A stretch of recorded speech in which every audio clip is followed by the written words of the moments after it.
Nakarating na ako rito sa Gila River kasi dito nakapark yung sasakyan yung kaibigan ko si May. So tumagas yan. Yan.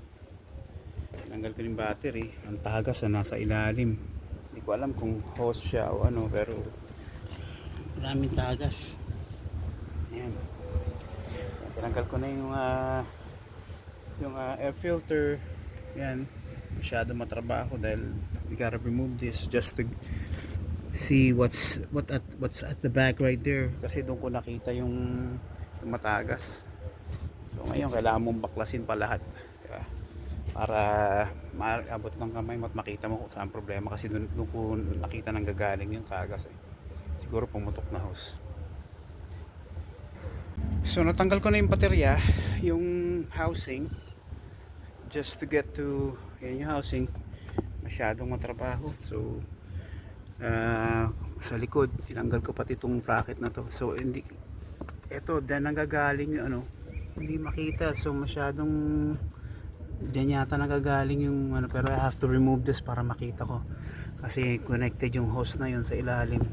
Parang split type sila ba. So kailangan kong tanggalin yung intake hose.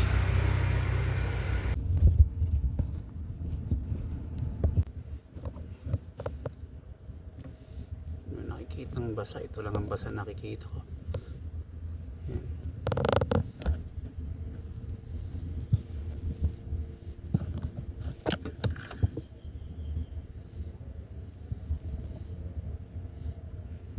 Hindi ko alam kung galing dito sa taas na to, dito baka nga dito meron pang isang tumatagas. Ito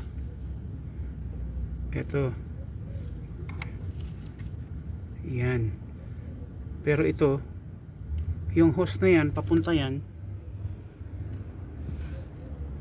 doon, dito. Okay guys, chinek ko na lahat doon sa ilalim ng hose at saka doon sa ibabaw. Doon sa isang binidyo ko na makita ko may leak doon sa maliit na hose papuntang overflow. Ito ang leak. Ito, so ang ginawa ko, wala kaming mabilan ng ano rito, pyesa. So ito na lang, remedyo ulit. So pinasok ko siya ng medyo 1.5, yan, 1 inch, ganyan. Pinasok ko siya, tapos kinlamp ko siya ron. Anong nangyari, kopi yung dulo, kaya siguro nag-burst yung yung ano niya. Kita niyo yan, hindi siya round, flat. So parang nakupi sa init yung dulo ng hose, nakupi siya.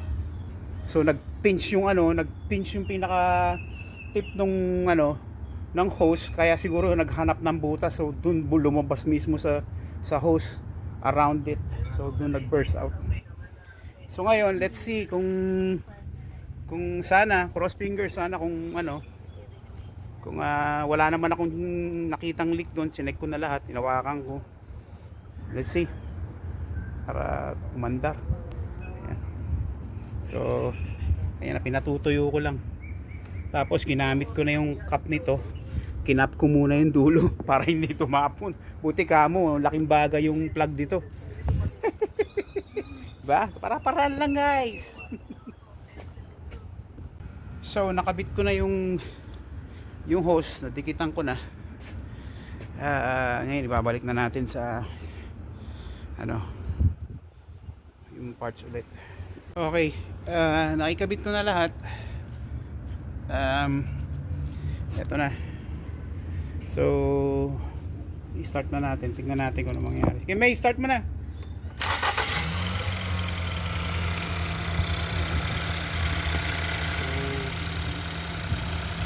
Ayan na. Tingnan muna natin kung